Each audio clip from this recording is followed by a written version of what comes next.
Hello everyone, and a warm welcome to this morning's webinar, the very last for the Young People with Care Experience programme.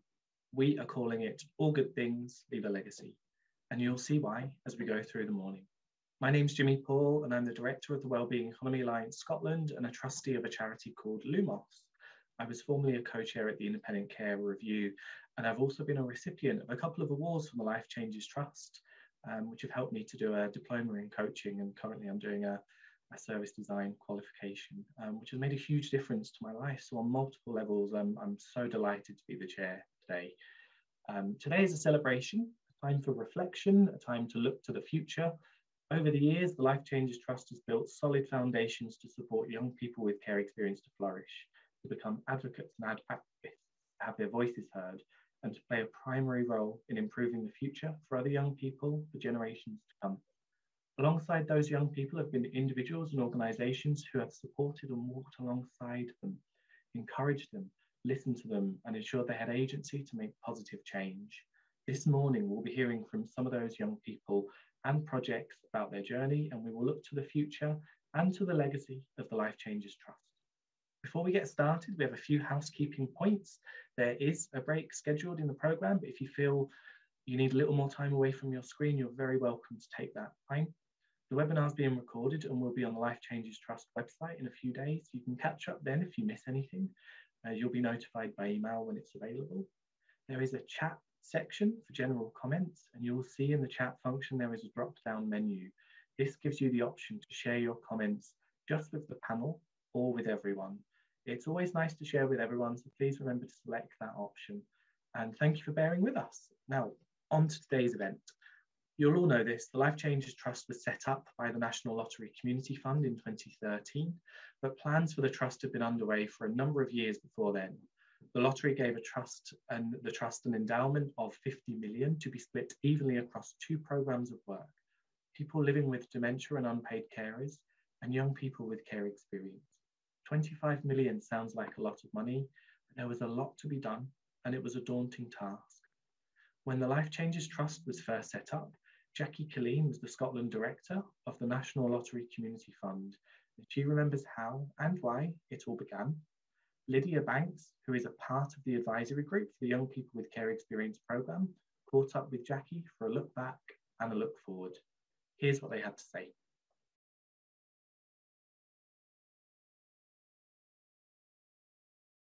So my name is Lydia Banks, and I am a proud member of the advisory group of Life Changes Trust.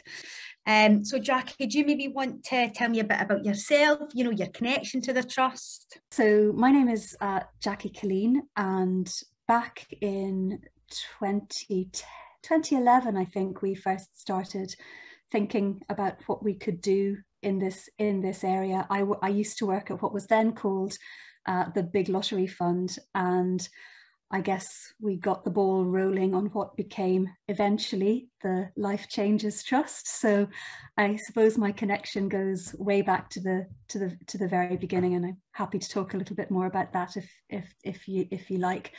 I've done a few things since then, including continuing to work in funding, but then going on to work internationally. And these days, I'm the Director of Regulation for the Equality and Human Rights Commission. So always in that kind of social policy arena, trying to find ways of making things better for people in different ways. Jackie, take me back, because when Mary spoke to me kind of about meeting you and stuff like that, I was really, really intrigued to kind of see the person that kind of started this movement. And what I'm really, really I would love to kind of get a sense of, in that room, or what was that discussion? What was that epiphany? What was that moment that really made, yourself, your colleagues realise that care experience young people were worth fighting for? Oh, Lydia, it was such a privilege, and you don't get it very often. Normally when you're a funder, you have never got enough money to go around to cover all of the demand and all of the completely worthwhile, important, valuable work that you could be funding. And you're always trying to find ways of saying, what's the best possible thing we can do with the money that we've got, while, taking good decisions about the overall health of the voluntary sector and, you know, trying to be fair and equitable.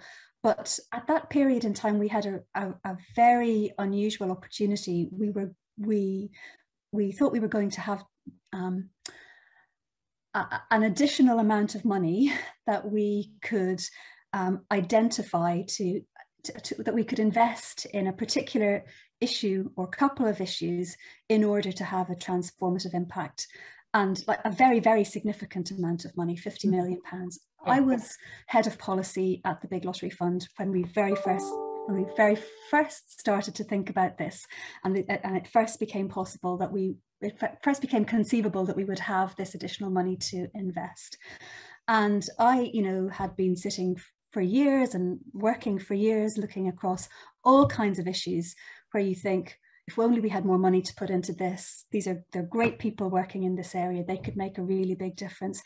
But I had been struck for a number of years by, I suppose, what felt to me at the time like the relative lack of focus on care experienced young people. And I had just, you know, I used to sit and review all of the data that used to come in about outcomes, about educational opportunities and all of the rest. And you could see that here was a group of people, a fairly discrete group in the population, you know, a relatively limited number, a big number, but a limited number, and a steady kind of number in the population in Scotland.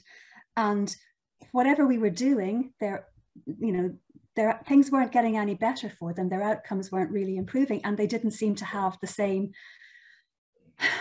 focus or attention as many other groups. And I just thought, right, here is an opportunity to put a really significant amount of money and to work with some really great, with young people themselves and some great organizations, and to see if we can shift that, if we can really, really change things, and if we can enable those young people themselves to be in the kind of driving seat of that change. And at the same time, we were also looking at, and could we also do something about a really emerging it wasn't that dementia was an emerging issue, but there was beginning to be a much greater policy focus on dementia. So we thought, okay, we have £50 million, we can take £25 million, and we can see if we can use that to really, really change things for the better in the hands of care experienced young people, and at the same time really, really change things for the better for people with dementia and their carers and families. You really want what you're funding to be the best possible work that it can be for the people that it's intended for, and therefore it's really only logical that you put the people that it's intended for as close to the driving seat, if not completely in the driving seat, or in the driving seat if you can as possible. So that was a really important principle for us for setting up that trust, and setting it up as a trust made it more likely that could happen. Putting that expertise at the centre was so important, and I think it's gone on to have been, you know, transformative. And yeah, I think you guys have been pioneers actually in that. I feel so proud and so privileged to, you know, have been given the opportunity to be part of the advisory group and the trust, and, you know, some of the amazing work that we've done, you know, whether that's been on a really, really like a micro level or a macro level, you know, the impact that we've made is it's transformative, you know, giving away over £600,000 to care experienced young people, I think is something that should be shouted about and really, really pioneered. And it's, you know, it's a massive amount of money. But the impact that has on our community and our peers, not just in that moment, but in 5 years' time and in 10 years' time, that actually they will remember that somebody believed in them. There was hope, there was an aspiration, there was a life goal. The narrative of care experienced young people, I think, you know, you really only heard about care and care experienced young people in a negative kind of narrative, whereas really what the trust does is champion care experienced young people, and, you know, champion them as individuals, their dreams, their aspirations. And actually I think that narrative is just as powerful.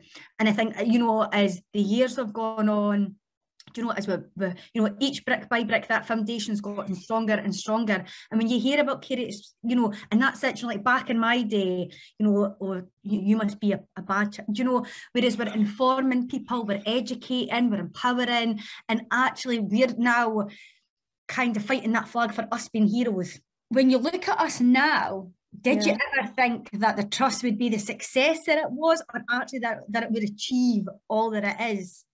We thought, if we do the best we can to set this trust up well, we'll give it the best shot at success that we possibly can. But it's up to them, and it's up to the young people, and it's up to the people with, you know, people with dementia and their carers as well. We had high hopes and we were optimistic, but I think what you have gone on to accomplish across in a whole range of ways, not just from what you've achieved, but the way you've done it, you know, as you say, that co-production approach, that kind of positive narrative, that sense of solidarity, that taking responsibility for, you know, the whole population has been inspiring and transformative beyond my kind of wildest dreams back in those days. And it's been I've obviously been away, what cheering you on from the sidelines rather than directly involved for a while now. But yeah, I always get a little ripple of pleasure whenever I see anything that the trust has done, or that, you know, the champions boards have done, or, you know, I knew we were talking today, so I had another little read of this last night, and I just love it so much. Yeah. So emotive as well, though, isn't? Yeah. So yeah, I get that kind of, that sort of little rush of, you know, I feel proud of you, and I think I kind of think this is really important work. These guys have been absolutely amazing. They've made such a difference for people now, but also hopefully for people in the future, in all kinds of really imaginative ways, you know, from, you know, how communities can be, you know, more friendly to people with dementia, to right through to how local authorities think about what their role and their responsibility is. The whole spectrum. It's absolutely inspiring. Fab. The trust has kind of created a really, really important and powerful legacy. And I suppose, you know, how do you feel about that? And, you know, moving forward in your role and what you do, how will you take that forward, or what will you take from the trust legacy? You've been really open about sharing all your learning. I mean, there's so many resources that the trust has produced, because it's kind of been an open book, so to speak, throughout the whole life of the trust. So everything that you've done and everything that you've learnt about everything that you've done, you're completely open about sharing that, and you've captured it in a really accessible way. So not just other funders, but all kinds of people involved in, you know, from charities to the statutory sector, should all be able to draw on all of that learning. I think probably you've also, you know, you've created a massive, I want to say spider's web. I like spiders, so don't take that as in a bad way. But I think you've created a huge web across Scotland, haven't you, of connected people and connected projects and connected momentum. So I hope that you know, those connections can stay. And I think, you know, it is up to others now, isn't it, to make sure that you know, you've shifted the goalposts, you've changed things. There is a kind of a really strong basis now for making sure that not just that those goalposts don't go back, but that the progress continues to be made. So that's my hope. Thank you so much, Jackie, for your time today. It's a pleasure. Thank you so much. So yeah, thank you. No, it's Lydia. It's lovely to be able to come back in at the end of the story, as well as having been there at the very beginning. And what an incredible story it's been on the way. Great, thank you so much.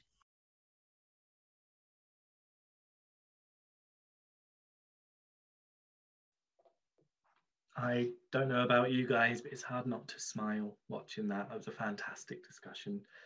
Many thanks to Lydia and to Jackie.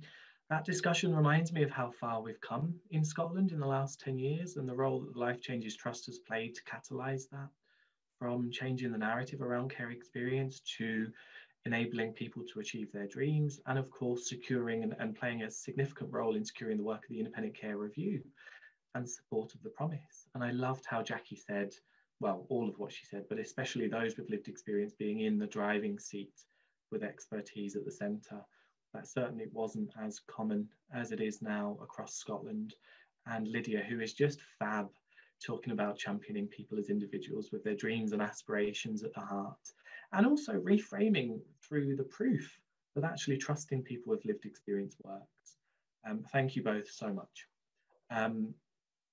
So a little reminder from me, for anyone who would like to use the chat function, you're very welcome to. I just thought I would drop that in. So next, we're going to talk about co-production and investing in young people. Both of these themes have always been at the very heart of the work of the Life Changes Trust, and they believe that people are experts by unique experience and that their voice of lived experience is key to transformational change. Their approach, based authentically on co-production, has shown that young people with care experience can add so much value and depth to the work of organisations like the Trust. They know that without these key elements, co-production and investing in young people themselves, they would not have been able to achieve a fraction of what they set out to do.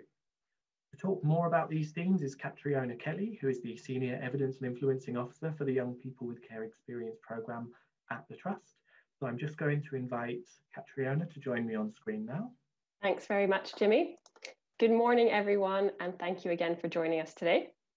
This morning, I have the absolute pleasure of giving you a whistle-stop tour of the Life Changes Trust approach to co-production and the ways in which we have invested directly in young people. As Jimmy mentioned, ever since it was established, the Trust has been committed to truly listening to the voice of people with care experience. This approach underpins all of our work. We funded a whole range of projects that are committed to working in this way, such as Champions Boards and our Home and Belonging projects. It was also this commitment that led us to establishing the Trust Advisory Group, and which ultimately started us on our co-production journey. Co-production is all about taking a leap of faith.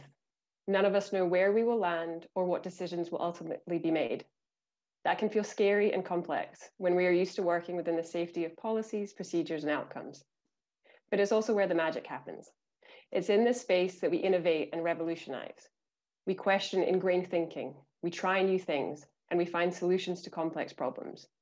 We get things right and we make mistakes. But most importantly, we do all of this together as partners. This is what the Trust Advisory Group has been all about.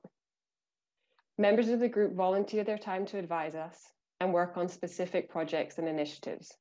They have advised trustees, chaired conferences, provided consultancy support, participated in recruitment, and more.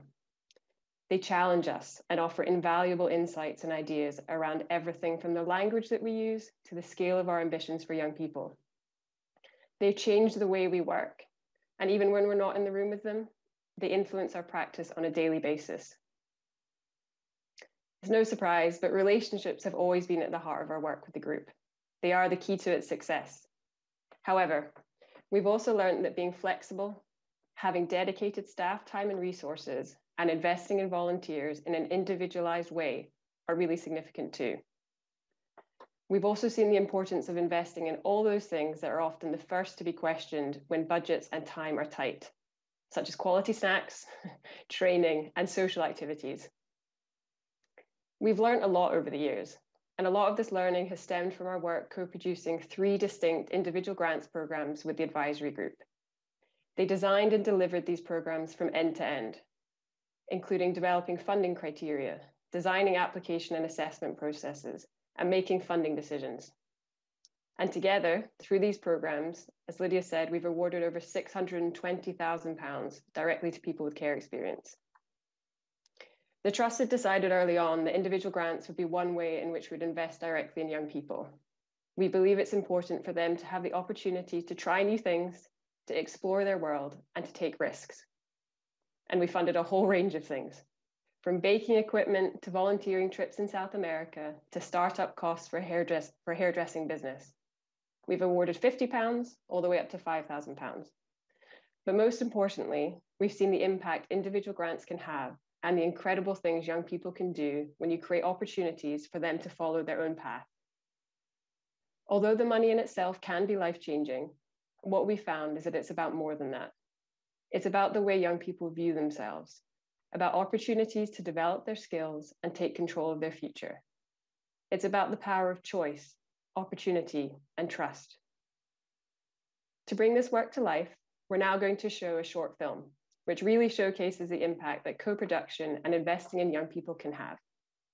First, we'll see a chapter of the film Side by Side, made by our advisory group, which explores their involvement in our aspirational awards and My Choice, My Future funding initiatives. Then Mary Reid talks to Ian Kenji, who is a recipient of a My Choice, My Future award.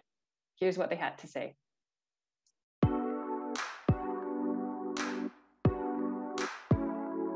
Can you tell me what aspirational awards are? Individual grants for young people with care experience aged between 18 to 25 for an aspiration that would help them in the future. From wanting to open up their own business to want to go and travel the world, to want to go and do volunteer opportunities. We were in charge of everything, like from the name, from how much we would allocate per award, to writing the application. I remember the blood, sweat, slog and tears, residential months of agony going, why are we here? What do we want to do? It's really good that being able to be trusted with like over £200,000 from the trust, because being in care you tend to always get stigmatised, but being able to be given £200,000 to kind of control and to determine who's getting what and how it's getting allocated was like just really strong and powerful for myself, because I think if I thought 10 years ago, no way would anyone trust me with over like £200,000.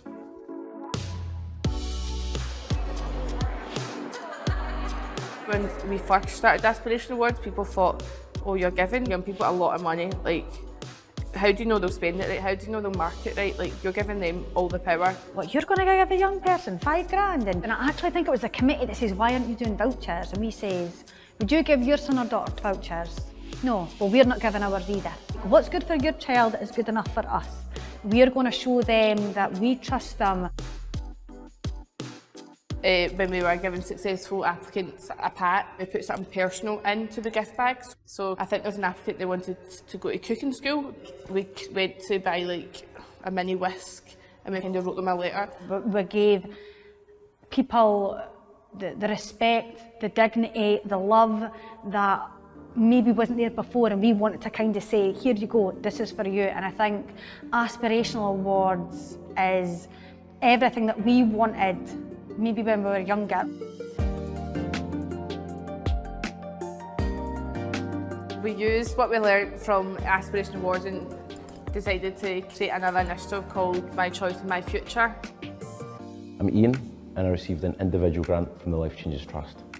So I received my grant to pursue further education, and at that moment in time I'd kind of hit a brick wall. So when I came across Life Changes Trust, it was like, hold on a minute, like there's a charity giving people help for people like me. So do you think the grant scheme would have been the same if it had been made by sort of typical professionals? If the grant scheme was made by typical professionals, I'm not sure it would have been relatable. I'm not sure it would have inspired me to apply. When I seen the application, I was like, yeah, this is something I can fill in. It most definitely spoke to me. Fast forward a couple of months later, I got the acceptance for the award and I was just overwhelmed. This is the first time in my life that I've had a chance like this. Do you think that people really understand what care experienced young people are capable of? No. We can achieve amazing things, we can do amazing things, and a lot of care experienced people they have raw talent, and sometimes that talent isn't harnessed. That's the amazing thing about something positive like this. When someone gives you a chance, it's so important, and it gives you that confidence.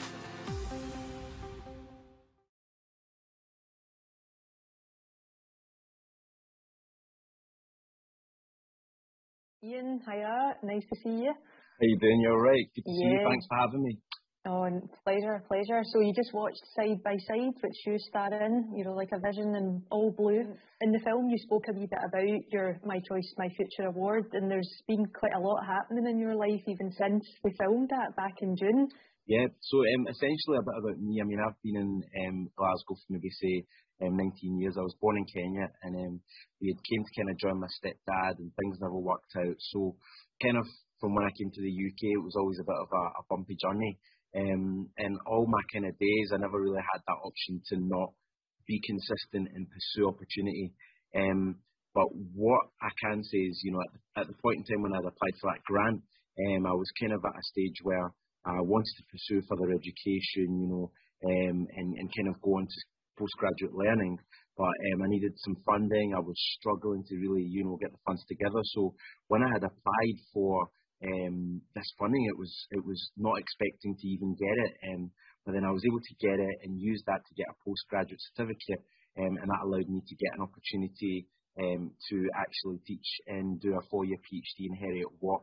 And I got a lot of help and support with kind of, you know, trying to get that information together. But that grant really helped me to go on and achieve that opportunity. So now they're calling me Mr. Kenji, and now I have to go to lectures, and now I have like coffee and stuff like that, and briefcases, you know. So it's really just overwhelming. I can't really believe it, but it's really been like a chain of events. And if I never got that opportunity to be able to afford that kind of further learning, I'm not sure I'd be in this situation now.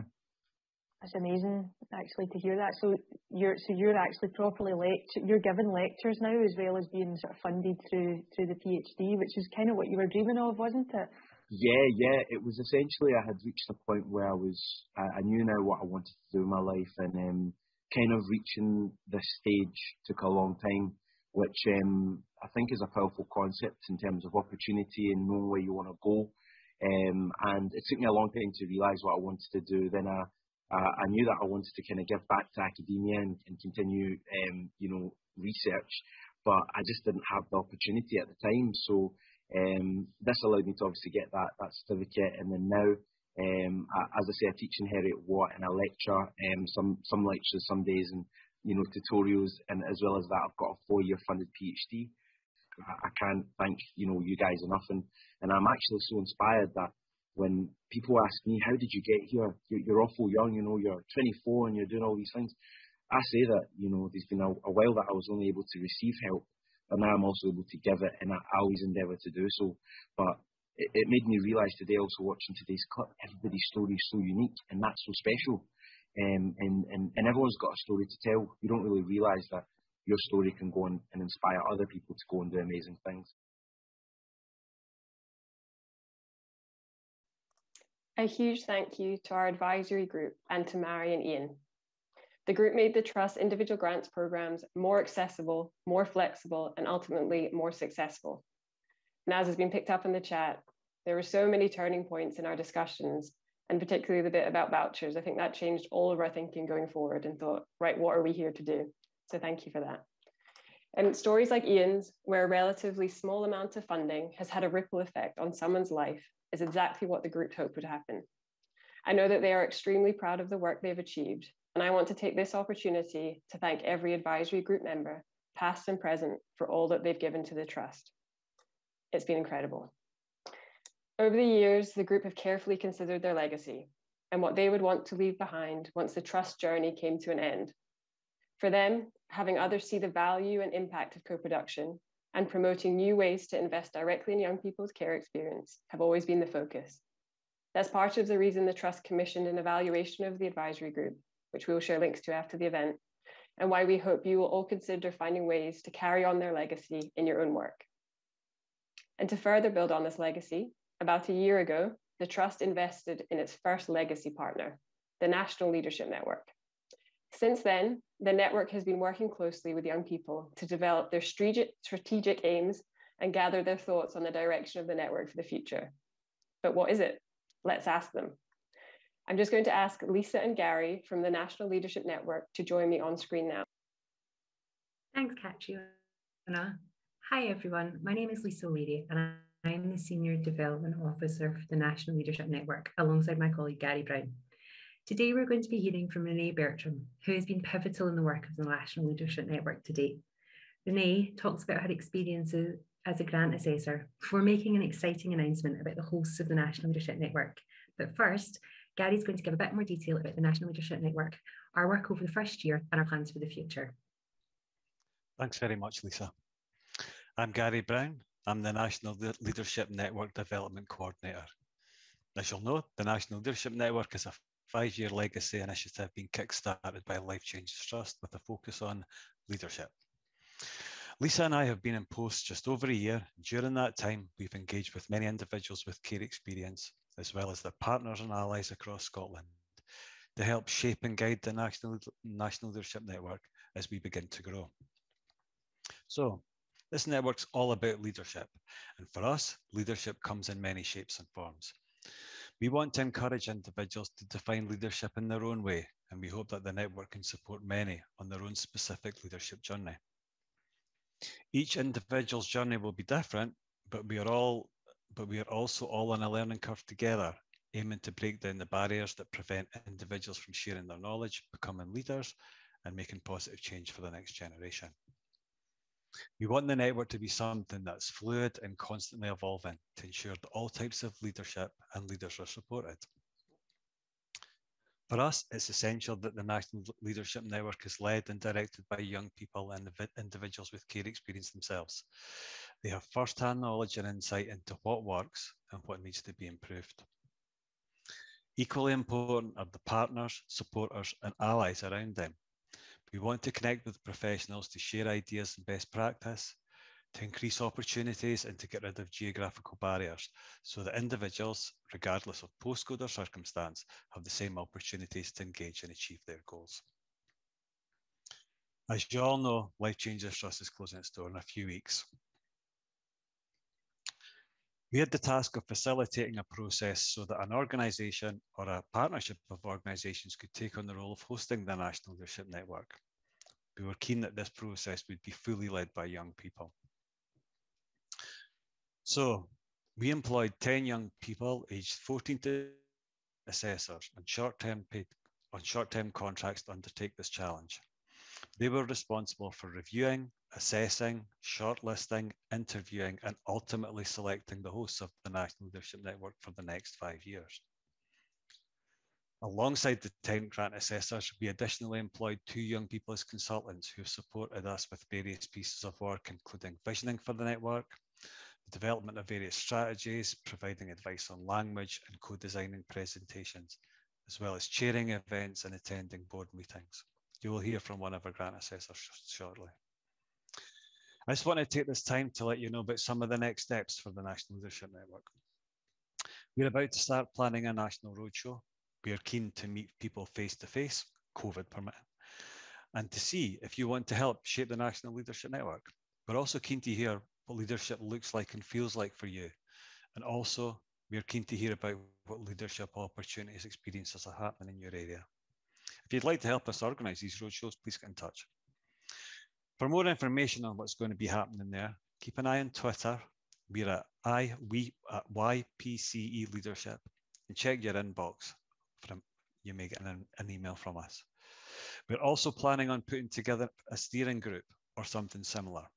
This will be a group of individuals who will oversee the work of the network and direct the work we do. Again, check out Twitter and your inbox for what's going to happen there. So as Lisa mentioned, earlier this week, we caught up with Renee Bertram, one of our care experience assessors, to chat about her journey with the National Leadership Network and her role in choosing the partners who will host the network. And she's some exciting news. Here's what she had to say.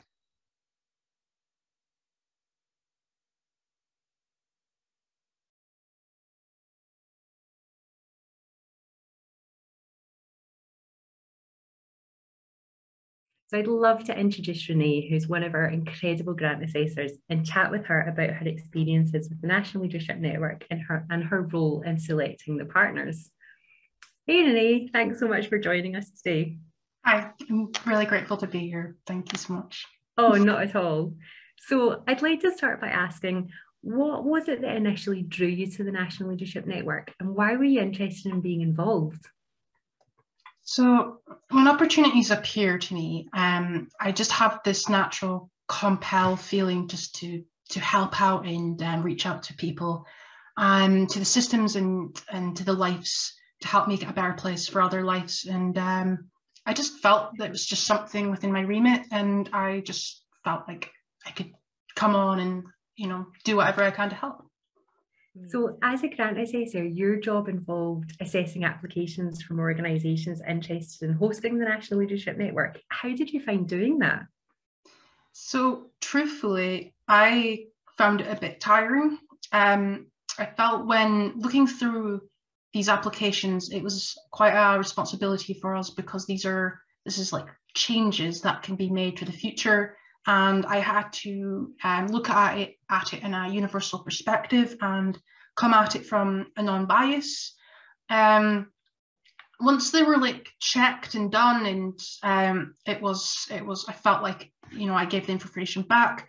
It was very rewarding, knowing that I had a say and an opinion alongside others that could help shape the future. So it was quite good. Awesome. So what I think was really interesting for Gary and I was when all of you guys were working together as grant assessors and you were reading the applications, there was a real sense that you wanted to get to meet the people behind the applications, and you all decided that you wanted to interview the managers and the CEOs who'd kind of put in these applications, and you were involved in that. So how did you find that? Through previous experiences, I've done interviews for different people, like social workers and that, through the years I've grown up. I felt like I've had some experiences and insight to an eagle view to how things work and stuff. That allowed me to be able to find myself in a position where I could be able to it was like being accountable to the actions of what will happen in the future of these organizations and systems, as well as young people. I felt like a sense of skill and degree of being able to do performance that allows to make a sort of foundation be structured around that for the future of the organizations as well as other young people. I suppose just thinking about other young people, is that something that you would say to them to kind of recommend them to get involved in this work? Yeah, I feel like other young people might not know what it's like until they've given it a try. And to say that, like, if an opportunity comes, it might be for a reason. In a universal perspective, it might be for a reason. You might meet people you might get along with, you might find you enjoy it and want to do something down that road. And I found myself feeling like I've built skills and tools that I could take in my future in going to interviews or even doing a job myself. I can look back and say, well, I've done this and this is what I've gained in confidence as well. And I think young people might be able to take a step outside of being classed as a young person or cared experience to see things in a bigger light and meet other staff members who you never know might also be cared experience. And I think that's where power is. The power of that is just quite strong, and I think it's where people can really just find true passion. And who knows? I don't know. They might feel passionate around doing things like that. So linking back to what you said, Jenny, about the challenges of assessing the applications, because we got so many applications and they were so good, but there was a real sense that you guys as the grant assessors felt that it was too big a job for one organisation to do and to achieve everything that you wanted the National Leadership Network to do. And there was a real sense that it would be best for a partnership of organisations to host it. So would you like to announce officially who the partners and the hosts are? Yes, with the drum roll in here. We have staff, we have Who Cares Scotland, we have Columba 1400, we have CYCJ, and we also have Resilience Learner in Partnership. It's a big chunk. Thanks so much for that, Renee. So just to give a little bit more information, Who Cares Scotland are going to lead on participation, engagement and activism, connecting with individuals with care experience, their partners and allies nationally, building the largest engagement programme ever offered. Resilience Learning Partnership are trauma-informed experts and a lived experience-led organisation who will deliver the TIER programme, which is a trauma-informed education and recruitment programme. Staff are change makers who will focus on co-production, voice and influencing policy. Columba 1400 will support personal and professional development through the delivery of leadership experiences for individuals with care experience, their partners and allies. While Children and Young People Centre for Justice will focus on rights, respect and justice, engagement with seldom heard voices and equality. That's great, thank you so much, and thank you for joining us today, Renee, and looking forward to all the great things that are going to come. Huge thanks to Gary, Lisa and Renee, and I really loved all of that section. I love it when we hear about some of the challenges as well as what's working well, and the candidness and honesty that we heard from everyone in that section. You know, I saw people pick up about it in the chat. Lydia saying, would you give your own children vouchers? You know, some of the opposition to the groundbreaking ways of working that was received as Life Changes Trust and the programme got underway, to discussions about why at the highest level the programme exists, to what it means to be a grant assessor. That was really fab. And it's also really nice to hear some information on the leadership network there as well as announcements on future partners and the roles they will take. Super exciting. And yeah, this is why the theme of this session is looking back and looking forward. I also love how Ian said, I was given some help and now I'm able to help others. And that's something I relate to as well, specifically with the coaching diploma that I was able to undertake with the award I was given from the Life Changes Trust. So next, we're going to talk about creativity and rights-based approaches. Creative activities can support young people to tell their own story, create their own narrative, and express themselves and their experiences. The Trust sees creative activities in all of its forms as a way of finding different ways to listen and elevate the voices of young people, involve them in the decisions that affect their lives, and have their rights upheld. Creativity has always been a central part of the work of Life Changes Trust. Over the years, the Trust has funded projects such as the Creative and Active Lives, Voice and Vision, the Here I Stand poetry book. And to talk more about these themes is Mary Reid, who is one of the evidence and influencing coordinators for the Young People with Care Experience programme at the Trust. I'm just going to invite Mary to join me on screen now. Welcome, Mary, and I'll just hand over to you. Hi, Jimmy, and good morning to everyone else. When we think of creative activities, it can be easy to fall into a number of traps. One is making the assumption that they're purely fun and their impact is temporary, surface level, and perhaps even hard to measure. Another is thinking that you need to have special gifts and talents to get involved in creative projects, convincing yourself that it's not for you or your organisation. And because of all this, we can fall into a bigger trap and in the world of policy making or funding by overlooking the power and importance of creativity as we try to address huge systemic issues like eliminating child poverty or reshaping social care. It's easy to put creative projects over there into that tray labelled as smaller grants for simpler stuff. Well, we take a different view at the Life Changes Trust, and we have the evidence to back that up. We know from independent evaluations and from direct conversations with young people and projects that this way of working is about more than having fun. It's about the rights and participation of all young people with care experience. It's about seeking out different ways to listen to and elevate the voices of young people and involve them in the decisions that affect their lives. Young people who can't or don't want to engage in traditional participation routes still have important things to say, and creativity can help us connect with them and give them confidence and courage to imagine a positive future for themselves. Through individual grants, we've also seen how many young people, when given choice and control, choose to invest their money in creative endeavours, from small amounts of money to buy colouring books or knitting needles, because they know that that will support their mental health and well-being, right through to significant investments in professional equipment and courses so that they can realise their aspirations of becoming a musician, a screenwriter, a nail artist, or some other brilliant creative career. The publication of Here I Stand, and I've always got it alongside me, that was a really important moment for the Trust.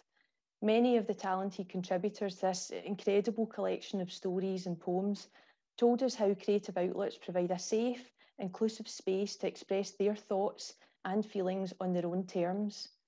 We also witnessed the joy and growth of young people when they saw that their work was in print and that they realised that their words really matter.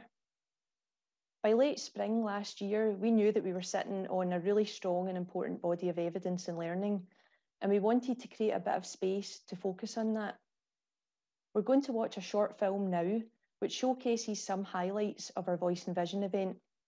This 3-day event was developed to show the impact that creative projects can have and to provide inspiration to young people and professionals so that they could pursue more creative opportunities.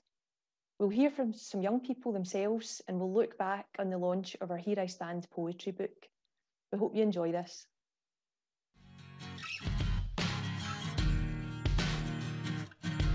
Creativity weaves through everything we do at the Life Changes Trust. When you look beyond all the fun, enjoyment and adventure we associate with creativity, we know that there are powerful stories to be told. Stories of self-expression and confidence, of inclusion and human rights, of relationships and well-being, of voice and vision. It's time to tell those stories.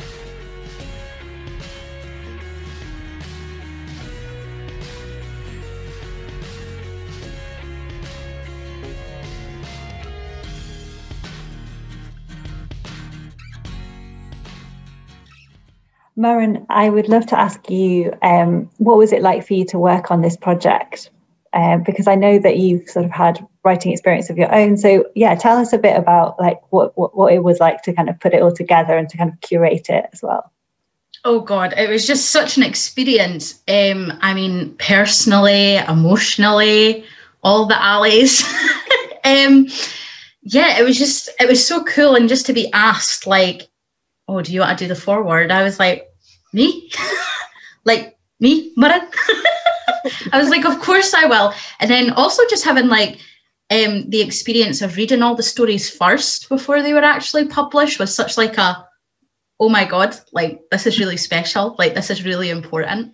I mean, for me, reading it as like a care experienced young person already, I was like reading all the stories. I was like, I ken what they're talking about, or I ken that person, or I can, like, not like physically, but like in my mind, I know who you are. And like also like just seeing yourself and being like, I would ken that, like I would ken that person, and like I just like relate to it so much. So Maren, I wanted to ask you, in the foreword, you do talk about kind of your experience of creative writing and how it's helped you with your well-being and kind of process your experiences. Have you got any advice for listeners who maybe haven't tried creative writing before? It can be a bit daunting. Where might they start? Nowadays, you've got so many different, you know, technology-wise, like it doesn't have to be pen on paper. You know, open up your notes on your phone. That's what I do now. You know, for everything, I'm like, oh, that's a song lyric, or oh, that's a, you know, that's like, you know, a good like quote or something, you know, and keep it that way. Or even like just record yourself, listen back. Oh my God, what was I talking about?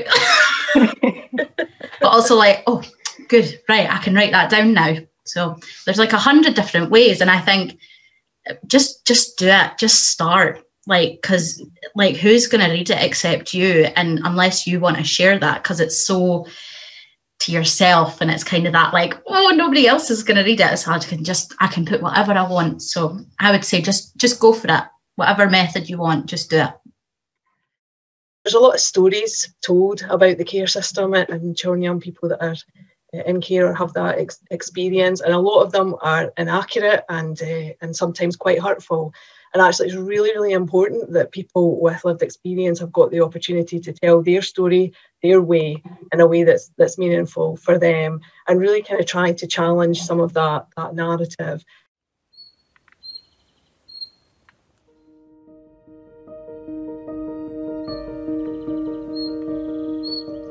Whilst I did not experience unconditional love firsthand, I believe I have been a witness. A bystander, afraid to breathe for fear the finch might fly away and prove my theory wrong. And yet this finch still feeds its young, returns to nest when night glides in. The birds tell me this love exists, that I was an anomaly, unworthy of this love myself, but allowed to watch through branches. My obsession with acts of love migrated like the birds in spring. Now I'm not watching others' hearts, but gently tapping on my own. First little bristled feathers grow. I'll wait until they let me soar.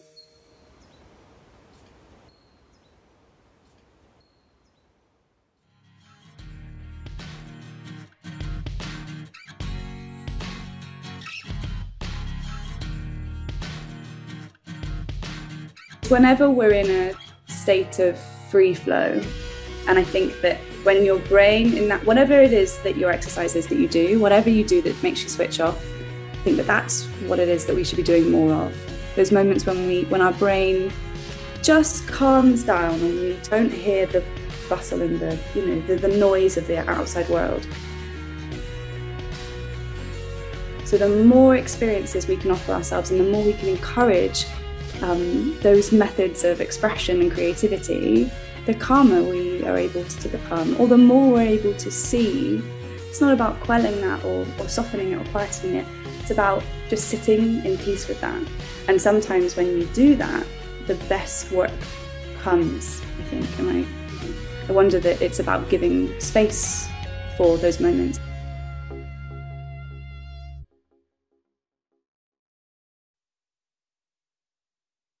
Thank you to Roxana, to Murren, to Carol and to Genevieve from the Edinburgh International Book Festival. Creativity in all its forms can help young people to develop a sense of self and a sense of belonging. When we're supported to express ourselves in a safe and mindful way, we can take steps to heal our bodies and minds, and that process can help to build trust and develop positive relationships. The impact of creative pursuits can be felt by a young person in the moment when they look at something they've produced or taken part in and they feel pride, or they're still smiling and laughing at the experience they've just had. And that in itself makes the investment worthwhile. But the power of creative outputs is also in a million moments thereafter. It's in the moment when a funder is developing a new programme and they're reminded of the words that they heard in Here I Stand. It's when a housing officer goes to visit a young person who's been struggling with independent living and they see how they've learned to upcycle furniture and take steps to make their house a home. It's when a mentor's supporting a creative young person to dream and she takes them to an amazing production co-created and performed by a care experience theatre company. And it's in the moment when I stand in my kitchen remaking a Turkish recipe shared by a young person who came here alone and seeking asylum in this special country that we call home. So creative activities can be fun and they can be transitory, but they can also be transformative. They can deepen understanding, improve policies, challenge stigma, and shift public attitudes. And don't let anyone tell you otherwise. We're so proud to be investing in a legacy initiative around this theme of creativity and care experience. And we're absolutely delighted to announce that the lead legacy partner for this will be Moniac Moore. My colleague Emma Hutchison caught up with Andy Nixieman from Moniac Moore to tell us more about their role and their partners in the Creativity and Care Experience Legacy project. But first we'll see a little snippet of their creative work. Thank you.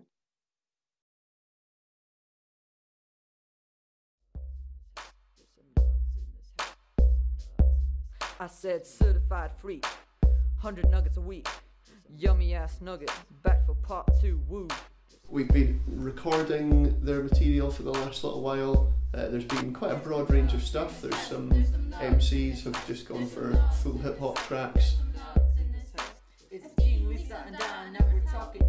been some quite introspective spoken word poetry that Steve has fit some music to. It's been brilliant working with the guys that I've worked with before, some of them are new as well. Lots of people who have lots of different sort of understandings of the process already. Some of them come in to work with me already knowing what they want to do musically.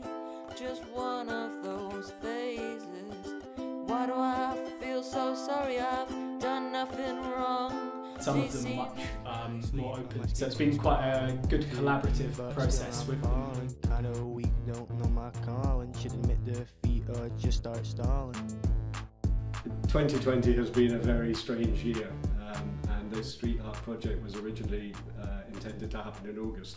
We couldn't do it because of lockdown, but we managed to get everybody to come back together now in October. We've battled the rain, we've battled the wind, we've got tarpaulins hanging from the side of the building to try and keep people dry, and the young people haven't been fazed by it at all. They've just got stuck in. Seeking adventure, train of thought going anywhere without income and pressure.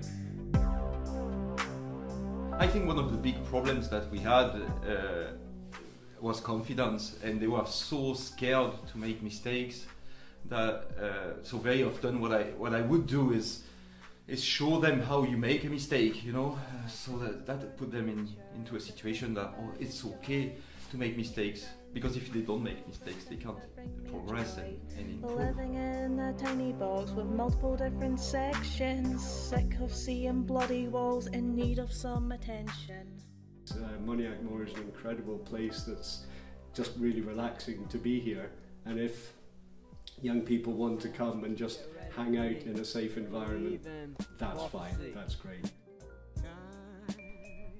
It's a completely different world from what I'm used to back at home, and it's where I guess I feel the most happy and inspired.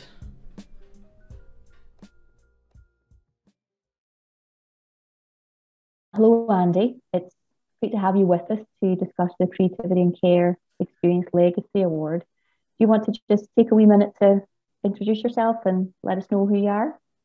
Yeah, hello everybody. I'm Andy Nick-Seaman. I am the project manager for the youth programme at Moniac Moor, which is Scotland's creative writing centre.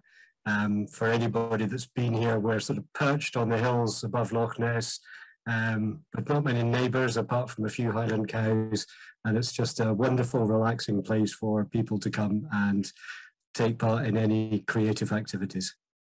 I do know that in terms of the assessment panel, the young people who assessed your proposal, there was a real appetite just for that whole spectrum of engagement that you could offer. It's creativity at every single point at which they might seek it out. The whole offer is there.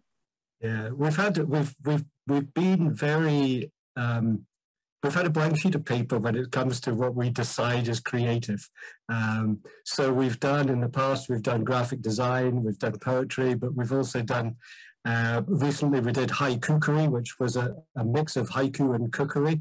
And next week we're off to do some sculpture at the Scottish Sculpture Centre. So we've just been able to give people a really wide range of activities to try, just to see if it's something that piques their interest. And if they are interested in or show particular talent in something, we can then hook them up with an amazing selection of professionals who are right at the top of their craft to do one-to-one work, whether that be in creative writing or songwriting or hip-hop, or you know, we've got one young person who's just finished publishing a book. We've got another one who's produced a CD which actually enabled them to get into college to do an HND in music. So it's just been great to have that sort of wide range that we can offer to people. I do know it's very early days yet, but could you try and give us a flavour of how you see the programme taking shape? You know, for instance, what opportunities there might be for young people, where the opportunities might be? We've got three partners, so there's ourselves at Moniac Moor and the Abrachan Forest Trust, who are quite close to us, and they operate a community forest, again, overlooking Loch Ness. And it's a wonderful opportunity to bring outdoor learning, outdoor creativity, and give people options to explore things in the outside world, if you like. The Calman Trust, who are also based in Inverness but have quite a wide reach and work with young people who are experiencing barriers to employment or really to any forms of personal development, and also operate a social enterprise cafe in the town centre. And we're also really excited now that we're going to be working with Articulate. We haven't worked with them in the past. So there's a process of getting to know each other, which I think we already have decided that we're kind of coming at things from the same place and both being led by the needs of the young people that we're working with. So we're really excited to bring this together. The great advantage is that it gives us a wider reach in terms of geography, having Articulate who are based in the Central Belt, but also in terms of the offer, if you like, that we can make to young people. It is early days, and also we haven't yet recruited to the steering committee. So we in the staff team, we have some sort of dreams and aspirations and some ideas, and lots of ideas, but we also need to be very mindful of the fact that this must be led by the young people, and it needs to be their journey, their choices, not ours. We hope that we will be able to offer all sorts of different things, from taster activities to groups, but we'll also work very much one-to-one with young people when they first get in touch with us. I think there's also huge opportunities between ourselves and Articulate, particularly to look at, if you like, exchanges, so that we can perhaps bring some of our young people down to Glasgow to take part in activities down there, and we can offer opportunities for young people from Glasgow to come up to us and spend time. You mentioned the steering group there. Yeah. Is this too early a point for a shout out for the steering group? Yeah, absolutely. We have worked with the steering group up to now, but I think this is a new project. It's a wider range, so we absolutely would love to get more people involved, and we would like to go out to open recruitment for that. So saying to people to send me an email, get in touch with Moniac, get in touch with Articulate, and we'll also put some adverts out on our website and on social media to try and get people who are maybe coming at this program without experience of any of the organisations involved. But we'd also like to hear from people who are perhaps not within the age range, but people who have been through the care system fairly recently and are able to take a look back over their shoulder and see what maybe could have been different for them, and what opportunities they wish they'd had, so that they can advise us and we can hopefully help to deliver them. In the meantime, Andy, just to say thanks so much for giving us all these deadlines. Yep, the project promises so much in terms of opportunities for young people to get out there and use their creativity to really shape the world around them. So I think for us at the Trust, we can't wait to see what's ahead. Yeah, well, we're really excited about it, and I hope the young people are as well. It's going to be good fun apart from anything else.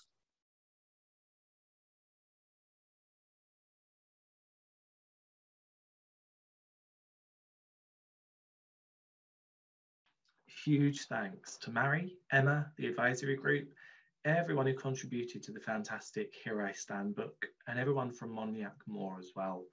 A few reflections from me. We've just seen and heard how creativity as a tool can be used to meet people where they are at. And it's something I've seen used so powerfully, whether it's Lego play or poetry or music or playing computer games, virtual reality, we've seen graffiti. All of these can help to build relationships and to rebalance that sometimes innate power imbalance that exists between professionals or those that are paid and those who are involved with lived experiences in a process. And it exists to help people share in ways and spaces that feel safe to them. And of course, creativity, I feel, is central to being trauma-informed in terms of what works for you, in terms of your participation and engagement works. And that is an ethos I love to see through all of those examples we've just heard from. We should never underestimate how hard it is to do participation in a creative way, but it is absolutely necessary. And often in Scotland, too often, I think we talk about consultations of and surveys of or there is too strong a focus on statistics without triangulating that with lived experiences. And I would love us all across Scotland to embrace more of the creativity that we have seen here. Next, we're going to be talking about pursuing equality and inclusion. The Life Changes Trust has always looked for ways to include the voices of people at risk of being silenced. So, for example, young people affected by disabilities, young people within the youth justice system, or those who are or have been looked after at home. People at risk of being silenced have the same rights as other young people, the right to have their voices heard, to be central in the making decisions about their own lives, and to be included in a way that many of us take for granted. To talk more about this is Celeste Berteau, who is also an evidence and influencing coordinator for the Young People with Care Experience programme at the Trust. I'm just going to ask Celeste to join me on screen now. Welcome, Celeste, and I'll just hand over to you. Thanks, Jimmy. It's a pleasure to be here this morning. And, you know, as we've been seeing all morning, the voice of lived experience of care has always been central to the Trust's work. But we also know that that's only one small part of anyone's identity. Identities are complex and intertwined, and sometimes some of those identities can lead to there being additional barriers to engagement or access to systems of support. These young people are often called hard to reach, but as Jemmy mentioned earlier, we really prefer to think of them as those who are at risk of being silenced. They aren't hard to reach, they're right there if you know how to listen. And part of our journey over the last 9 years has been learning how to listen to those voices. We didn't get it right at first. We probably still aren't getting it right, but we've learned and adapted and made changes to the way we work and the way we fund that have started us out in the right direction. Through our own work and through the amazing work of our awardees, we found that small, seemingly simple changes, whether in funding, evaluation, or practice and support, can have enormous benefits for young people. So first, I'm going to take a moment now to look at how we applied this learning to our role as a funder for our most recent individual grants initiative, the My Choice, My Future Awards. Now, you heard about those a little bit earlier in the program, but just to remind you, these awards were small pots of money that supported young people to take a step towards a more successful future, whatever they define that to be. Before launching this award, our advisory group worked with our funding team to revisit everything from the name to the application process to see how we could be more inclusive in our approach. Some of these changes included broadening the age range with the understanding that some of these young people maybe needed a bit more support for a bit longer. In addition to our usual written and video applications, we also accepted phone applications where a young person could talk through their idea with a member of staff who would then fill out the application form on their behalf. We were proactive, reaching out to organizations and workers who already had supportive, caring relationships with members of these groups. And those individuals and organizations helped us get out a very explicit message to the young people they worked with. This award is for you. And as a result, we had the most diverse range of awardees we've ever had. And the impact of those awards has just been incredible to see. You already met Ian earlier today, but you can read more in our commissioned piece by The Lines Between, which captures 16 stories of people's experiences with the My Choice, My Future Awards. I'll put the link to those stories in the chat, and I highly recommend you check them out if you get the chance. So more recently, we've also been thinking a lot about what inclusion looks like in research and evaluation. As we've been evaluating our funded work, we encouraged our external evaluators to hire peer researchers, and we also supported a participatory evaluation project run by Media Education and Breege Nugent, which focused on supporting young people with experience of care to become peer researchers. Again, intentional inclusion was central to the approach of this project. The team were very deliberate about supporting people with lived experience in an ethical way, with the intent to include a wide variety of voices in the evaluation work. They were deliberate about not only reducing barriers to engagement, things like paying a living wage and covering travel expenses, but also creating enablers, like recruiting through trusted organizations and then continuing to work alongside those organizations to ensure young people had the support they needed throughout the whole project. The term peer research is often used in a very rigid sense, particularly in some academic circles, referring only to work that's completely co-produced, from determining the research question all the way through to defining the final outputs. And, complete co-production of evaluations is a really valuable goal, and we should be working towards that. But our participatory evaluation project found that the rigidity of that model could actually be a barrier in and of itself. So instead, we found it was important to meet people where they were and let them participate in the evaluation in a way that matched their strengths and their interests. When we supported this way of working, we found that involving people with a variety of lived experiences had real benefits to our research and our learning. So I can't go into those right now just because, trying to fit 9 years into a couple of hours. But if you want to learn more about this piece of work, there's a webinar on our website that I highly recommend, along with the published work itself. And I'll put a link in the chat. So we've talked about inclusive funding practices and peer research, but what about service and support providers? How can they adapt their practice to better support young people with the experience of care in all of their intersecting identities? You do not need to hear more from me, so let's go straight to an expert instead. We're now going to see a short film from Aberlour, where Ruth Harvey explains their Rights and Participation project. And we meet Robert, a young man who's involved with the project, who I'm sure many of you have met before. Here is their story.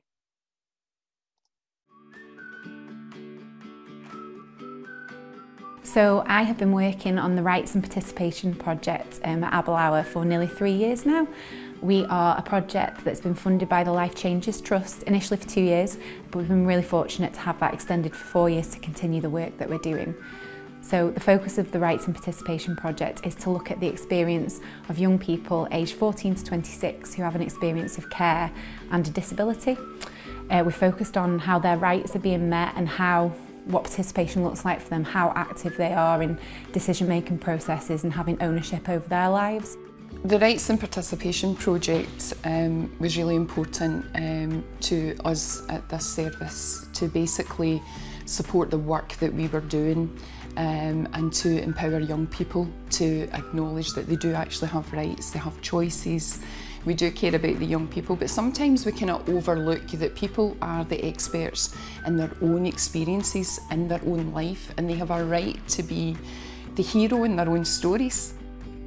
Robert lives in our house here, which is a residential house, and he shares that with 4 other young people. So this is their home.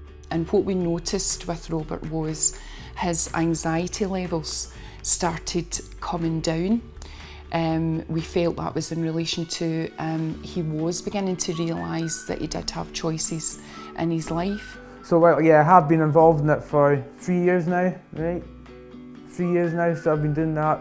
So I'm the rep for the young people in here. So some of my housemates use like talkers and that, and some of them can't talk, so when I'm meeting with Ruth or anyone else, I get their views and then I ask if they've got anything, and I write it down, take notes of it. So I have it there, and I'm speaking to Ruth and I don't forget. We've had to think really creatively about how we engage with young people, so that's been things like creating documents with really simple language and pictures and signs that support it, creating videos that are signed along to send ahead to try and lower the anxiety of the young people that we're meeting with, different arts activities. We've also used different specialist tools creatively, so things like Talking Maps, which is a resource which helps us to have better conversations using pictures. So a social work review happens on a regular basis, to happen every year. Robert actually came to his review prepared. He had his own written notes, and it was great to see Robert and the social worker actually discussing his life, how he was doing, and he had ownership of that review. It belonged to him.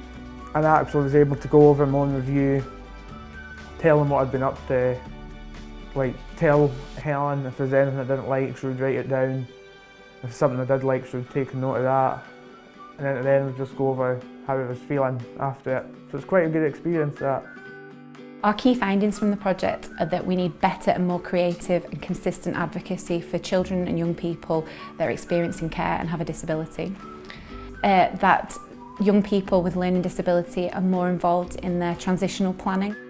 And our other key finding is around care planning, that young people are more aware of their rights and that they're more able to contribute proactively to how they want to be cared for and looked after. If you'd have told me a couple of years ago that one of your young people would be asking questions directly to a politician, you know, I'd probably have had to kind of take a step back. Because the Scottish elections were 2 weeks ago now, and I actually got to put forward what I wanted to ask the MSPs, and I'm hoping that they've listened to me. I hope that the voices of young people in Scotland have been heard, that the young people with learning disabilities, I hope their voices have been heard and listened to.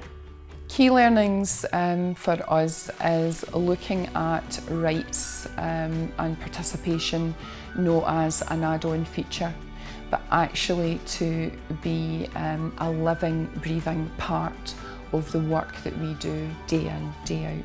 I've loved doing this project. It has been such an amount of learning for all of us, and I feel so inspired from the stories that we've gathered and the young people that we've heard from about how brave they are, and being able to see people like Robert begin to realise their rights and understand the power of their voice and the impact that they can have has just been incredible.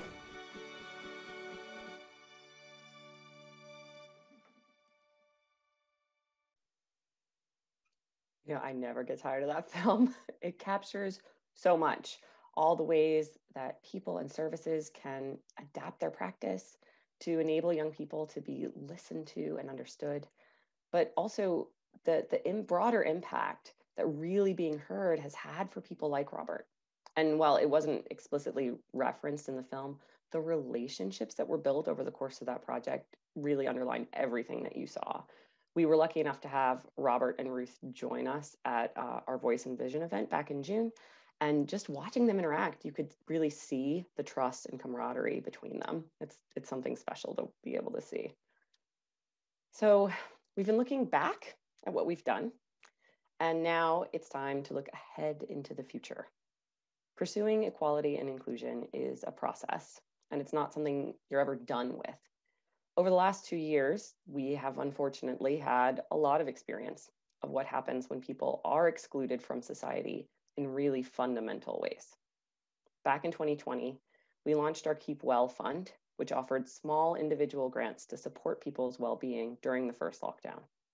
The Trust received direct testimony from over 800 young people, and the overwhelming number of requests for phones, data plans, and laptops showed how much of a negative impact lack of access to digital devices and data was having for young people with care experience. There have thankfully been some gains in terms of addressing direct access, including Scottish Government prioritizing care leavers for their second Connecting Scotland initiative. However, at the Trust, we've really always prided ourselves on having high ambitions for young people with care experience, so we knew that access alone wasn't enough. Today, I'm happy to announce that YMCA Scotland, as part of an impressive partnership, will be taking forward the Trust's ambitious Digital Skills Legacy Project. This project aims to promote and increase the digital skills of young people with care experience in Scotland. While this initiative was designed to increase young people's digital skills, the underlying goal is to ensure young people with care experience can use those skills to exercise their rights, build relationships, and have influence over their own lives, as well as over changes they want to make in the wider world. We caught up with Hilary Phillips, who leads on digital youth work at YouthLink Scotland, and Kerry Riley, the CEO of YMCA Scotland, to tell us a bit more about the Digital Skills Legacy Project and their aspirations for the future. Here's what they had to say.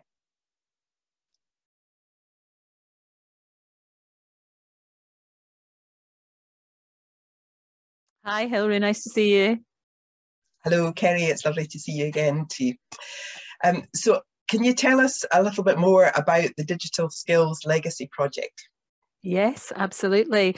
Here at YMCA Scotland, we are really excited to be leading this new project. We have 5 other partners that we're working with: Barnardo's Scotland, Renfrewshire Council, yourselves at YouthLink Scotland, the Moore Collective, and the Scottish Tech Army.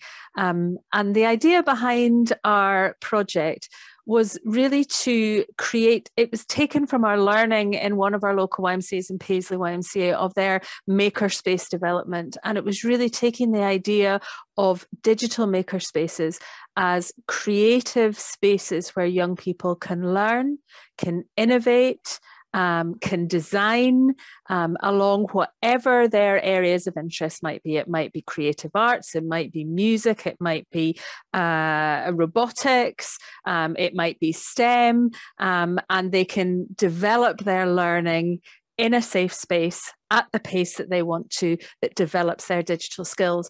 And so the idea is that we will co-create actually with young people these digital makerspaces for and with care experienced young people.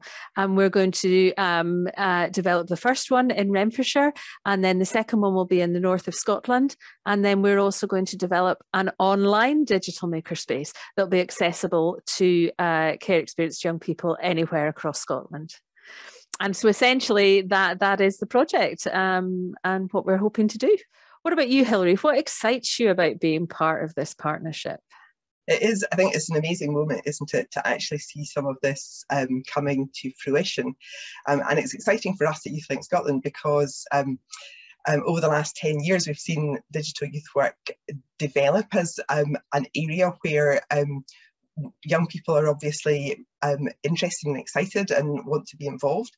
I think this project really recognises that a particular approach around digital and that makerspaces approach is actually very, very relevant for this particular group of young people, care experienced young people.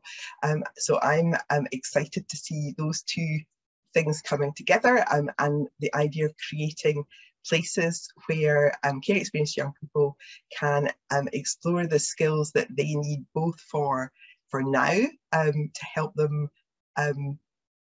develop and flourish in this moment, but also for their future to develop skills that are relevant for employability. So I'm excited that this is a moment. I think it's the right moment for that to happen. I'm excited by the idea that care experienced young people are in the vanguard of that. I'm excited because I think this project actually has the potential to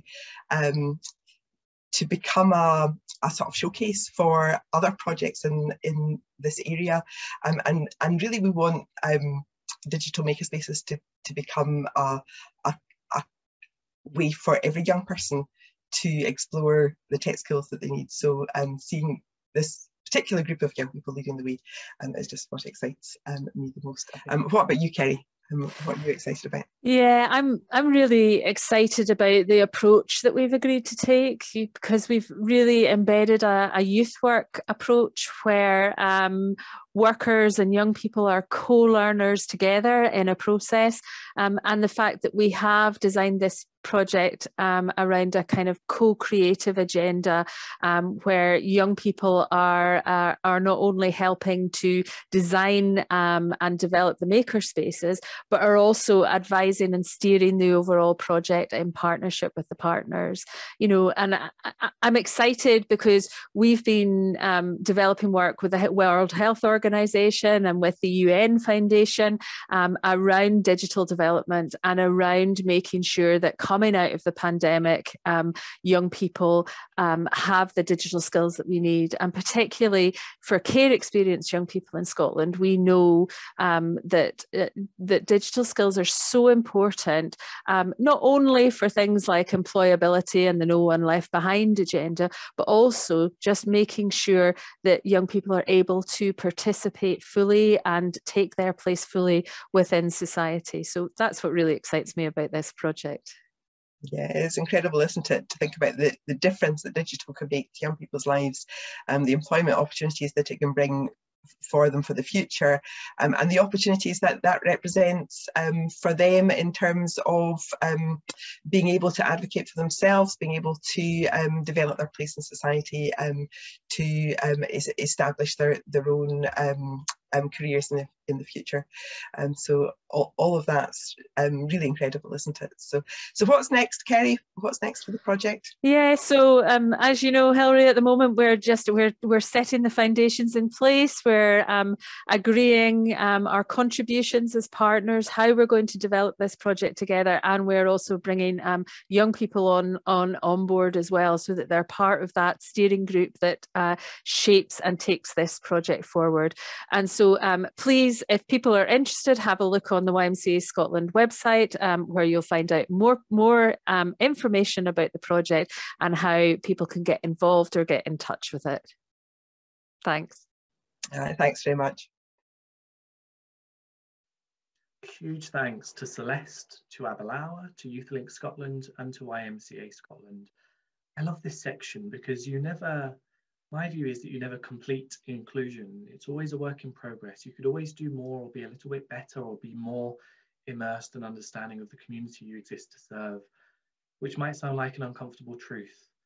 But I'm really excited about the potential of the Digital Inclusion Project. And it's lovely to hear YMCA Scotland and YouthLink talk about the power of designing digital maker spaces created with and for those with experience of the care system.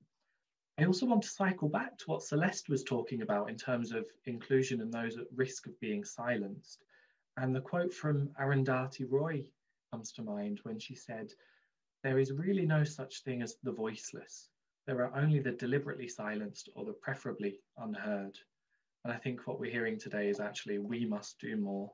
We have to do more. The onus is on us to do more, to listen and find ways to listen and engage and hear meaningfully. Something I often talk about is infants and younger children, and I'm the father of a young child, and I know when he's happy, I know when he's sad, and we can absolutely listen to infants, for example, and we've heard about those with a disability, those who are looked after at home, many examples. And I also loved Abalawa's video about meeting people where they're at, and that seems to be a theme that keeps coming up. And wasn't Robert absolutely fantastic? So our last section today looks at relationship-based practice.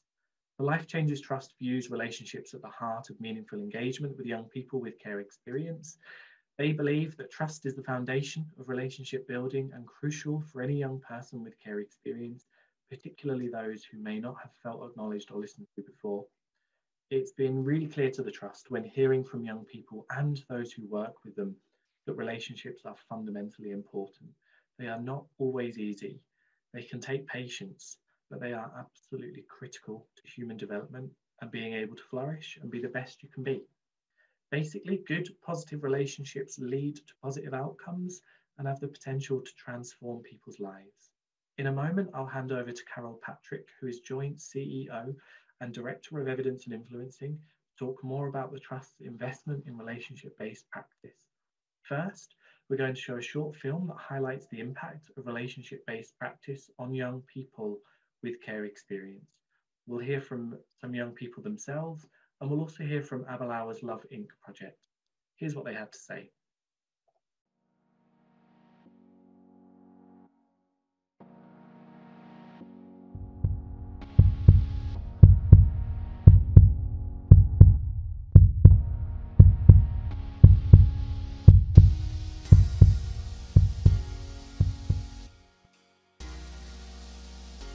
At the Life Changes Trust, we know that positive relationships matter.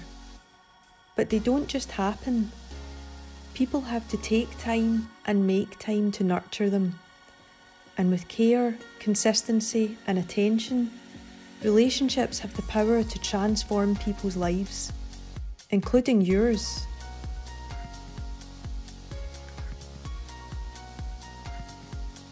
I think it's about trust. And sort of mutual respect. Nothing's forced and nothing's like, right, we've all got to be best friends, come on, let's get to know each other. It's not like that. It happened really naturally, and I feel like that's maybe like the best way to go about it. We are working with children and young people with care experience and with the workforce. And we're predominantly working within residential settings, but we do lots more wider like systemic work as well. And it's all about us exploring how we how our children and young people experience love in their lives, and how we as the adults who work with them and look after them provide that love, how we deliver that love, and how what is important to our children and young people in terms of experiencing love in their homes and in their relationships, and in everything that they experience within their wider care experience, and making sure that that can be as loving for them as possible. We learn from each other. We might have different perspectives on things, but it's always done in a respectful way, and we all value each other's opinions, I think, and realise that sometimes values may differ, but I think for like me, I think it's the softer stuff, like me and Liz were saying earlier. It's a bit hard to capture this, but it's just the things like Liz checking in, making sure you're okay, just always being there and supportive, really. That's been a big part of the project for me. With relationships, it's all about trust. Like a relationship, when you have trust and you get encouragement, it's genuinely just a positive thing in your life that will affect how your well-being and how you project yourself out into the world, really. In terms of building relationships with the young people, it's important to recognise that there may be ups and downs. No relationship is ever smooth, but it's okay to learn and grow from that. I think it's just knowing that the people are there, like no matter how much you push them away or stuff like that, just knowing that they're going to be there for you, even through the hard times, is really important. I just think we've witnessed it ourselves, where people are doing participation work and they want to engage young people, and when they don't have such a good relationship, it does really impact on the work that they're trying to do, and the young people just do not want to engage as much. So it might take you a little bit longer to build those relationships and just get to know each other, but actually it's worth it. We've all learned that actually relationships and connections, they're everything. We're humans and we are created to connect to each other. That's what's important.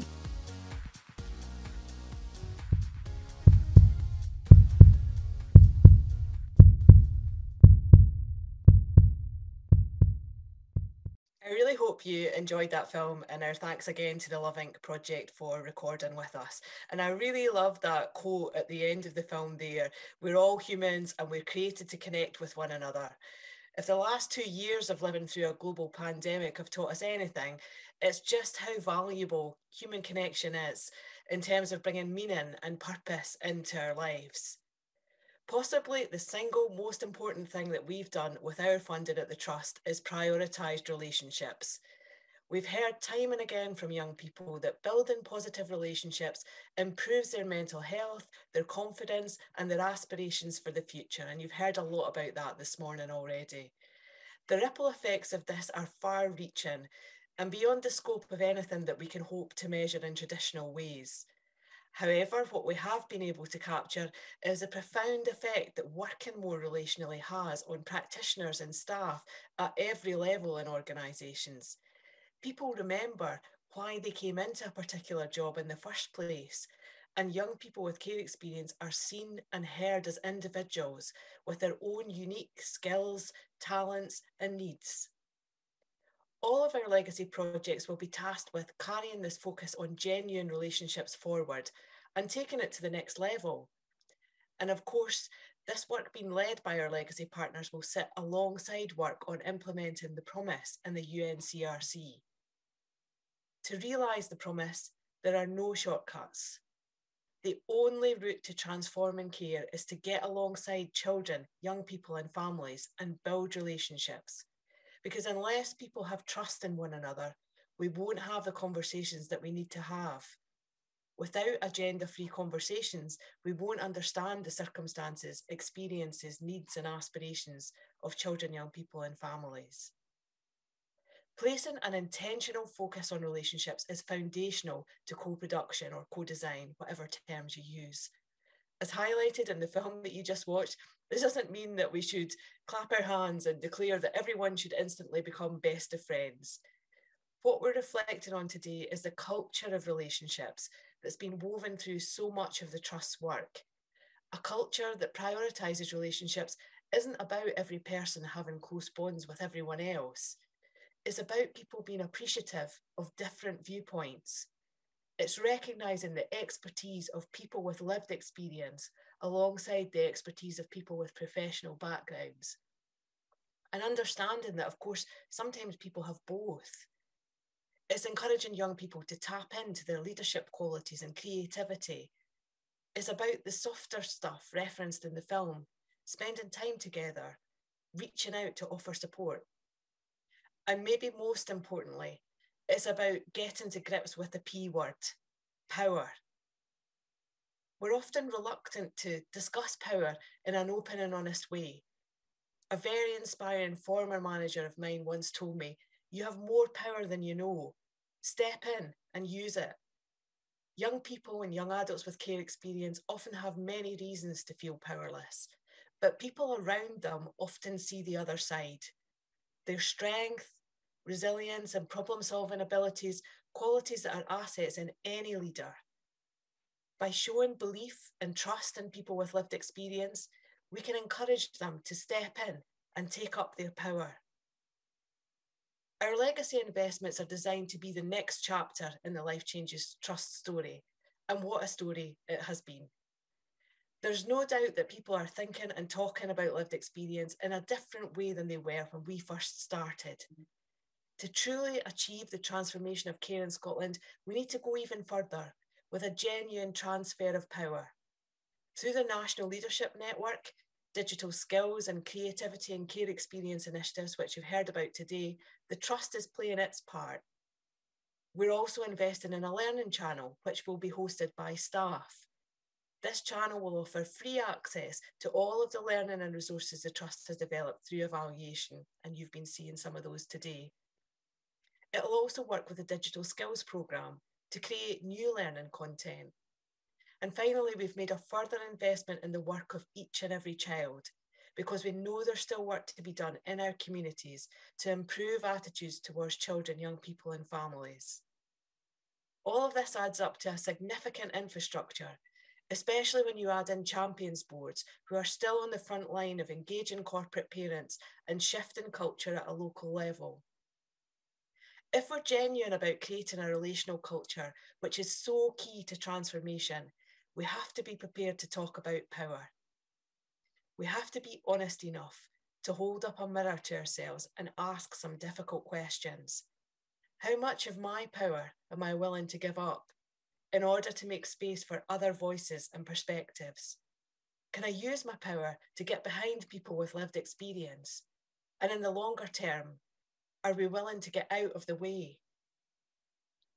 These are not questions with easy answers.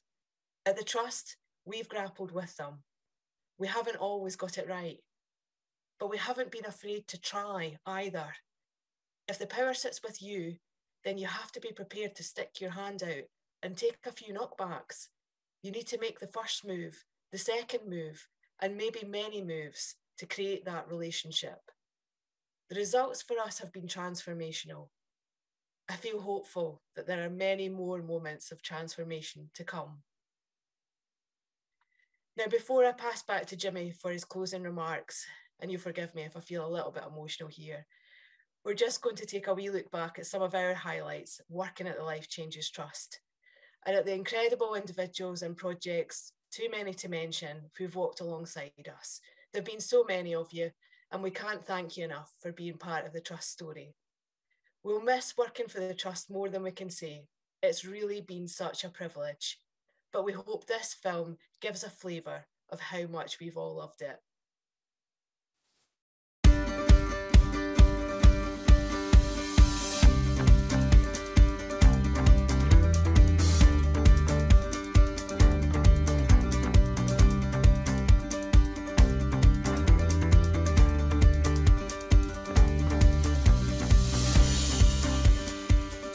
I think the investment that the Trust have put into the national network, it's just made it what it is. It's just, when we talk about the peer support that we've got for each other, and some of the fun events that we've been to, and how we all collaborate and work together, it's just a natural flow.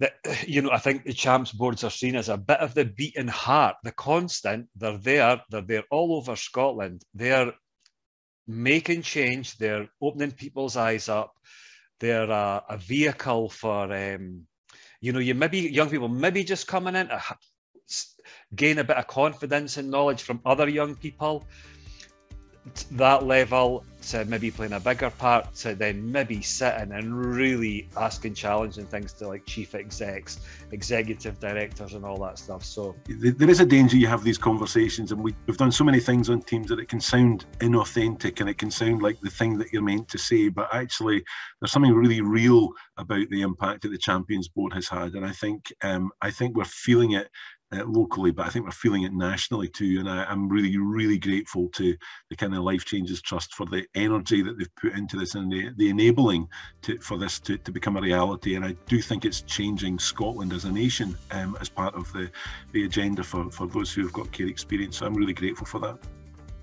Giving space, taking time, taking care, building relationships, nurturing relationships, being flexible, being adaptable, being joyful and excited and enthusiastic. All the ingredients needed for magic, really. Young people's voices are valuable and we need to listen to them. And I think the projects have empowered young people and given them the belief that they can influence change and that they are powerful and that they have so much to give. And I do think that without the Trust and without the work of the Trust, that landscape would look a bit different.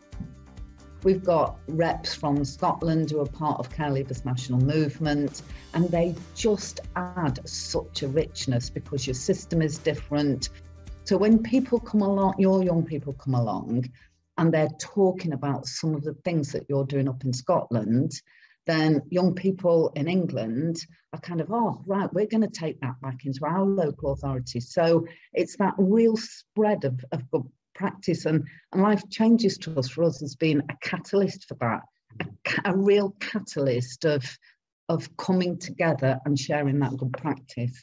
Because I do think that the way the Trust has worked over the last 5 or 6 years is actually it's raised awareness and developed systems that enable young people to have a voice and a platform and to have influence in designing and redesigning the way the care system works for them.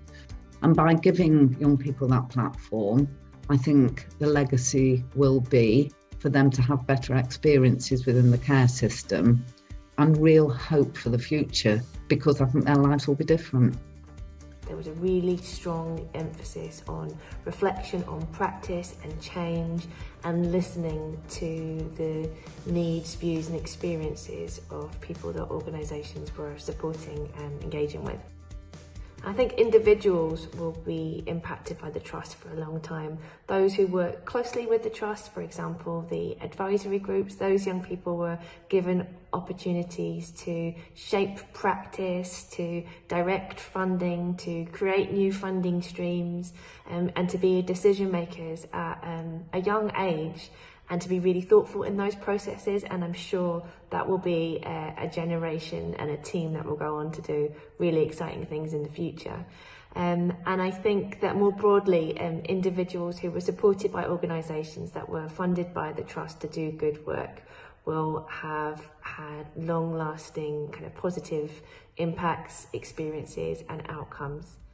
The needs and experiences of those groups were overlooked and hidden for a long time, and that the learning that's been generated by the Trust will inform funding approaches and services that make life easier and better for a lot of people.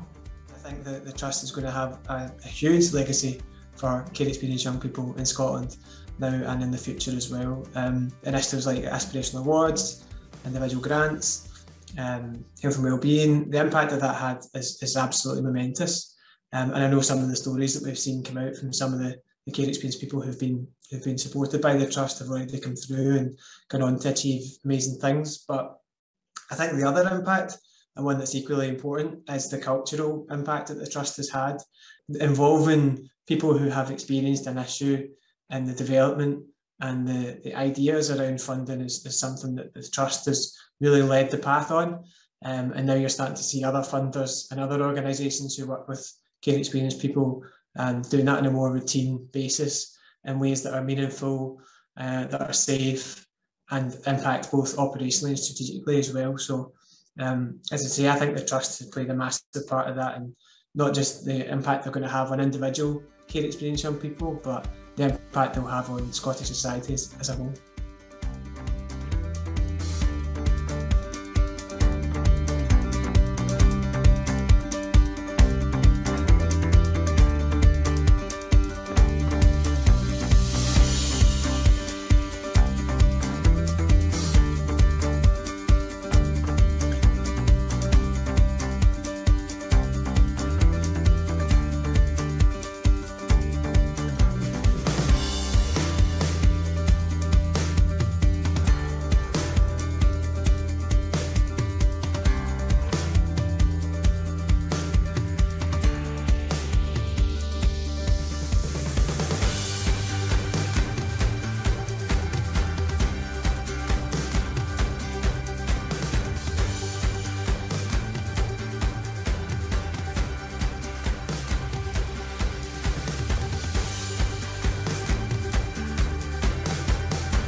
Well, massive thanks to Carol for inspiring closing remarks, and for all of her and the team's tiresome, important work over the years.